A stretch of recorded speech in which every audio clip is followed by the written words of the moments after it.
আপনি হাল্ককে তো নিশ্চয়ই জানেন। এনার শরীরে যখন গামা রেডিয়েশনের এক্সপোজার হয়েছিল তখন ইনি হাল্কের শক্তি পেয়েছিলেন। স্পাইডারম্যান মুভিতে যখন স্পাইডার বাইট করেছিল তখন ইনি স্পাইডারম্যানের শক্তি পেয়েছিলেন।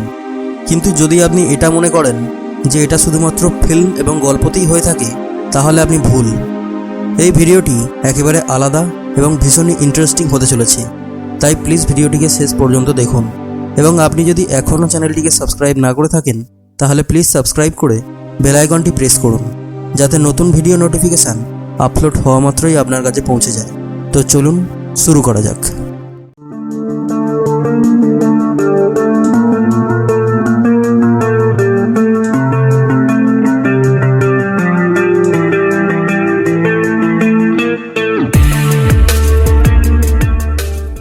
মাথায় চোট লাগা, জ্বর হওয়া অথবা কারেন্টের শক লাগা, এই রকম ঘটনার পরে অনেক মানুষ অনেক রকমের সুপার পাওয়ার্সকে পেয়েছেন, যেটার দ্বারা ওনারা এমন কাজকেও করতে পারেন যেগুলো ওনারা আগে করতে পারতেন না। নিকোলাই ক্রায়োগ্লায়াচেঙ্কো এই নামের মানুষটি হলেন রিয়েল লাইফ ম্যাগনিটো।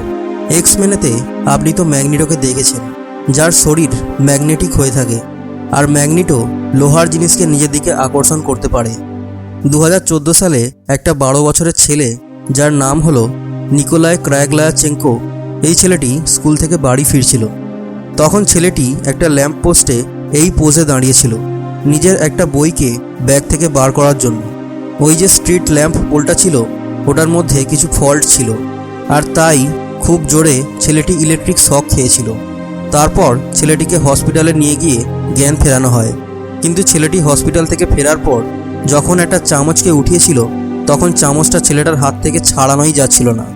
তারপর কিছুটা এরকম ঘটনা ঘটেছিল, অর্থাৎ সমস্ত লোহা এবং স্টিলের জিনিস ছেলেটির শরীরে আটকে যাচ্ছিল। কিন্তু যেমনটা আপনারা জানেন যে চামচ যেগুলো স্টেনলেস স্টিলের হয়ে থাকে তাতে কিছু মাত্রায় লোহা অর্থাৎ আয়রন হয়ে থাকে। আয়রন এবং ক্রোমিয়ামকে মিশিয়ে স্টিল বানানো হয়, আর হয়তো এই জন্যই লোহার জিনিসের সাথে সাথে স্টেনলেস স্টিলের জিনিসও ছেলেটির শরীরে আটকে যাচ্ছিল। সায়েন্টিস্টরা ছেলেটির শরীরকে স্টাডি করে কিছুই বুঝতে পারেননি, কারণ ইলেকট্রিক শক লাগলে কেউ কি করে সুপার পাওয়ার পেতে পারে?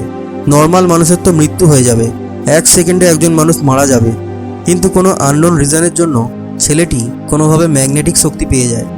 ছেলেটি বলেছিল যে ও নিজের এই শক্তিকে সঠিক কাজে ব্যবহার করবে।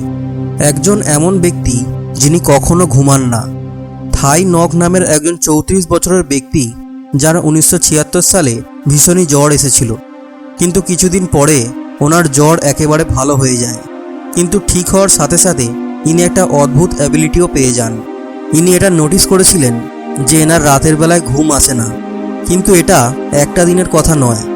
আপনি এটা জেনে অবাক হবেন যে ওই দিন থেকে আজও পর্যন্ত ইনি ঘুমাননি।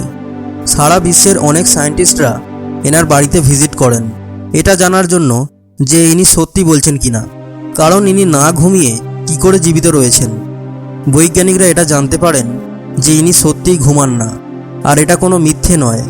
কিন্তু বৈজ্ঞানিকেরা আজও পর্যন্ত বুঝতে পারেননি যে আসলে ইনি না ঘুমিয়ে কি করে জীবিত রয়েছেন। ওই সায়েন্টিস্টরা এনার উপরে অনেকগুলো অ্যালার্টনেসের এক্সপেরিমেন্ট করেছিলেন, আর ইনি সবকটিতেই পাস করে যান। অর্থাৎ ইনি সবসময় অ্যালার্ট থাকেন, অর্থাৎ এনার না ঘুমানোর কথাটা একেবারে সত্যি বলে প্রমাণিত হয়। ইনি তো ঘুমান না, তাই ইনি এনার অবসর সময়টাকে কাজে লাগিয়ে থাকেন, যেটা এনাকে ফাইন্যান্সিয়ালি সাহায্য তো করে থাকে। কিন্তু এনার মতে না ঘুমানোটা কোনো মজাদার সুপার পাওয়ার নয়। ইনি এটা বলেন যে ইনি না ঘুমিয়ে নর্মাল থাকলেও উনি ভিতর থেকে নিজেকে দুর্বল বলে মনে করেন। ইনি একবার এটা বলেছিলেন যে I feel like a plant without water. উনি এটা বলেছিলেন যে 40 বছরেরও বেশি সময় ধরে আমি ঘুমাইনি, কিন্তু আমি ঘুমাতে চাই।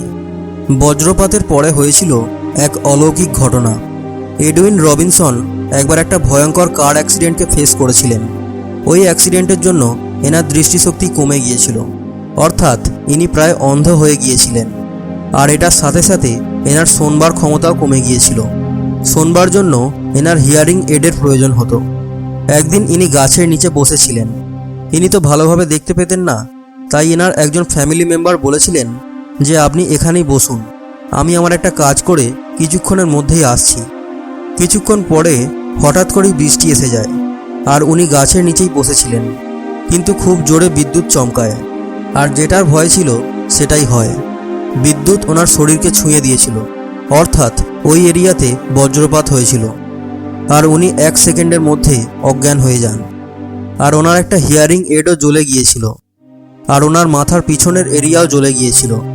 কিন্তু লাকিলি ওনার প্রাণ বেঁচে যায়। আসল অলৌকিক ঘটনা তো এবারে ঘটেছিল। যখন হসপিটালে এনার জ্ঞান ফিরেছিল, তখন উনি এটা দেখেন, হ্যাঁ দেখেন, যে উনি হসপিটালে রয়েছেন, অর্থাৎ এনার দৃষ্টিশক্তি ফিরে এসেছিল, আর উনি সমস্ত শব্দকে একেবারে সঠিকভাবে শুনতে পাচ্ছিলেন, আর সেটাও কোনো হিয়ারিং এড ছাড়া। কনক্লুশন তো এটাই আসে যে ওই বিদ্যুৎ এনার চোখ এবং কানকে ঠিক করে দিয়েছিল, কিন্তু এটা আসলে সম্ভব কী করে হয়েছিল সেটা আজও জানা যায়নি। পৃথিবীর সবথেকে তীক্ষ্ণ বুদ্ধি এবং স্মৃতিশক্তি ড্যানিয়েল ট্যামেট যখন 3 বছরের বাচ্চা ছিলেন, তখন এনার একবার হার্ট অ্যাটাক হয়েছিল। কিন্তু ওই হার্ট অ্যাটাকের পরে বাড়ির লোকেরা এটা নোটিস করেছিলেন যে ড্যানিয়েল নিজে থেকেই ম্যাথামেটিক্যাল ইকুয়েশনস আর অন্যান্য লজিক্যাল জিনিসে খুবই দক্ষ হয়ে গেছে, অর্থাৎ ক্লাস 1 থেকেও এনার ব্রেন ক্লাস 10 ম্যাথামেটিক্সকে সলভ করার যোগ্য হয়ে গিয়েছিল। আর এটা তখন থেকে শুরু হয়েছিল যখন এনার বয়স মাত্র 3 বছর ছিল। কারণ যখন এনার 3 বছর বয়সে হার্ট অ্যাটাক হয়েছিল, তারপর থেকেই ইনি অদ্ভুত জিনিসকে করতে শুরু করে দেন। ড্যানিয়েল যখন বড় হচ্ছিলেন, ইনি এটা দেখেছিলেন যে ইনি ভীষণই কমপ্লেক্স ম্যাথামেটিক্যাল ইকুয়েশনসকেও নিজের মস্তিষ্কে সলভ করতে পারছেন। যখন ড্যানিয়েল 20 বছরের হয়েছিলেন, তখন এনার পাওয়ার আরও বেড়ে যায়। ইনি মেমোরি কম্পিটিশনসে অংশগ্রহণ করতে থাকেন, আর উনি প্রায় বেশিরভাগ কম্পিটিশানেই জয়ী হতেন। আপনি তো পাইয়ের ভ্যালু অবশ্যই জানেন, 3.141592653। এটার পরে হয়তো 5 হবে, তারপরে কি হবে আমি জানি না, কিন্তু এই ব্যক্তি 22,514 ডেসিমাল প্লেসেস পর্যন্ত আপনাকে পাইয়ের ভ্যালু বলতে পারবে। আর এটা উনি মাত্র কয়েক ঘন্টাতে মুখস্থ করে নিয়েছিলেন। ইনি যে কোনো ভাষাকে 1 সপ্তাহে শিখতে পারেন। যখন এনার বয়স 25 বছর হয়, তখন ডক্টরসরা এটা জানতে পারেন যে এনার সেভেন্থ সিনড্রোম রয়েছে, যেটা একটা এমন মেন্টাল কন্ডিশন যেটার জন্য আপনার ইন্টেলিজেন্স ভীষণই বেড়ে যায়। সেভেন্থ সিনড্রোমের ব্যাপারে আপনি হয়তো আগেও শুনেছেন, কিন্তু ড্যানিয়েলের কেসে আলাদা ব্যাপারটা হলো ইনি নাম্বারস যেমন 1, 2, 3 এই নাম্বারসগুলোকে কালার্সের রূপে দেখেন। যেমন নাম্বার 4কে ইয়েলো, নাম্বার 2কে গ্রিন, আর যখন এগুলোকে মাল্টিপ্লাই করা হবে, অর্থাৎ ইয়েলো আর গ্রিনকে সামনে আনা হবে, তখন একটা থার্ড শেপ বানাবে, যেটা হলো 8। এটাকে মেন্টাল ইমেজারি বলা হয়, অর্থাৎ সংখ্যা ছাড়া অঙ্ক। এটা হয়তো মাথার বাইরে দিয়ে যাবে, কিন্তু এটা ভীষণই ইন্টারেস্টিং। সত্যি কেমন অদ্ভুতভাবে ভাগ্য বদলে যায়। অ্যামেজিং। ভিডিওটি ভালো লাগলে ভিডিওটিকে লাইক এবং শেয়ার করবেন, এবং অবশ্যই কমেন্টে জানাবেন যে আপনার ভিডিওটি কেমন লেগেছে। এবং এই রকমই ইন্টারেস্টিং ভিডিও বারবার দেখার জন্য প্লিজ চ্যানেলটিকে সাবস্ক্রাইব করে বেল আইকনটি প্রেস করবেন। Thanks for watching.